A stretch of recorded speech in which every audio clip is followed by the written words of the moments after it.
Hey guys, Mark here. If you watched my last video all the way to the end, I mentioned that I had a Mavic Air. So far this channel has basically been about the Hubsan H501S, the H109S, the big gold and black one camera platform drone, and the newer SS right here. Well, I do have a Mavic Air. I've had it for quite some time. I never really uploaded videos, and I mean, here's the box it comes in. This drone is absolutely incredible, and I'm kind of making this video for a lot of people, but especially you, Philip C. from New Mexico. This is why I did not buy a Hubsan Zino. I'm not going to go into all the settings and features that you can with this drone. It would take hours, and there's thousands of videos people have gone through every single thing you can ever do with this, and it takes hours. There's so many settings. Number one, the Zino doesn't have any camera settings. I think they basically just took the same kind of camera. It doesn't even shoot 4K. It's actually like ultra high definition. It's not true 4K.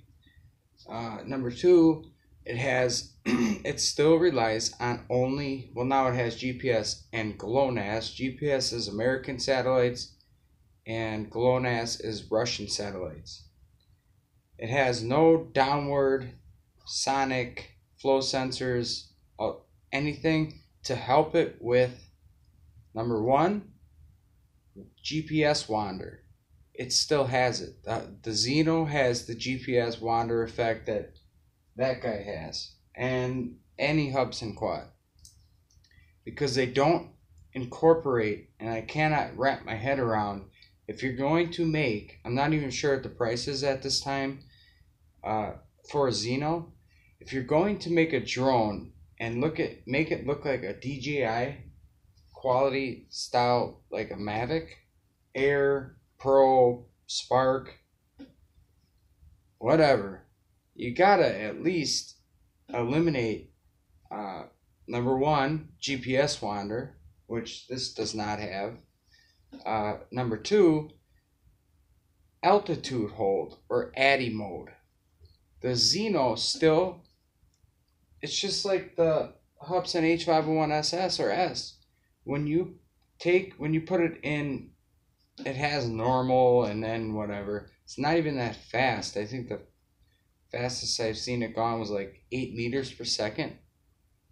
Anyways, but when you put it in altitude hold, there's no altitude hold. It's only relying on a barometer, and when you're going fast, the pressure changes in the air mess up your altimeter or barometer, and it loses altitude. I was watching a lot of reviews of the Zino. I researched stuff a lot before I buy them, and every time somebody put it into out of regular normal mode and wanted to go faster, which it's not even that fast, it crashed because it lost altitude. You cannot rely on only a barometer. You need down, vision, so it can see that, hey, there's the ground. Whoa, don't go that far down. And I just can't wrap my head around it. Hubsan, you're on a good track with the SS. I still fly it. I'm not knocking Hubsan. You know I like their quads. My channel's been about them the whole time, and I've had this for months. I have tons of footage. So here's the drone. Compared to the Zino, this thing is smaller. It's in this pouch. So Phil, this is why I got the Mavic Air. Not only does the Zino not have any camera settings, there is probably 50 different settings for this camera in this drone. And most people, that's just one of the reasons. The other reason has no downward vision system, so you got GPS wander. Number two, it's slow as hell. Number three, it's too big. Well, check out the Mavic Air. Most people open the top and grab it out like this. What I like to do is keep the top, just unzip it, flip it over, and now you have the bottom. Grab your hand and just flip that over and it comes right out. So you don't have to pick it up from the top and then worry about a prop getting bent in the case. And this is a really nice case, by the way. It's really like, it's like almost like felt, and it's padded all the way around. And there's also an elastic thing here where you can put like a couple batteries in here or your registrations. So you have everything you need. And the controller is just like the drone. Everything folds up. The controller is smaller than this drone when you take the phone out of it, or your mini iPad, whatever you're using. So what I was thinking was, if I'm going to buy a high-end drone, why would I not get the best of the best? And trust me, I think to this date, this little guy right here is probably the best drone on the market for portability, the best cameras, the best smart features, the autonomous functions it can do. One of my favorites is like Asteroid, and I'll show you it. I have tons of footage. I'm just kind of gonna throw it out there at you guys and let you see it, how cool this drone really is. This little guy here, man, I tell you, is probably the coolest drone I've ever had, and I have quite a few. Wow. I mean, this guy's got two and that's another thing. The Zino doesn't have obstacle avoidance, doesn't have downward position or vision sensors, and you have no camera settings. So it's in auto white balance all the time, which is very bad for a drone. You're always moving around with a drone, unless you're shooting something or you're just moving the gimbal up and down. That's fine. But still, it's not going to pick up the shadows. So when you turn this on and the drone's on, it waits a second, it connects, and then when your phone's unlocked, you know, if you have by now you should probably have a lock pattern. If the phone's unlocked, as soon as you turn this on, it auto launches the app for you. You don't even have to do anything. You just turn the drone on, turn the controller on. You have to press once, press and hold. That's just showing me my battery status. So if I press it once, it tells me it's fully charged. Another thing, this has 8 gigabytes of internal memory. Say you were watching your videos and you decided to go out and fly and you forgot to put the micro SD card in the back of here. What do? You can't film anything. You're screwed. This has internal memory. It'll say right on there, no micro SD card, record locally, and you just press yes. So it may be a little bit small, like for a size comparison. The Zino, when it's unfolded, is about the same size of an SS. Look at the size difference between these two. It's massive.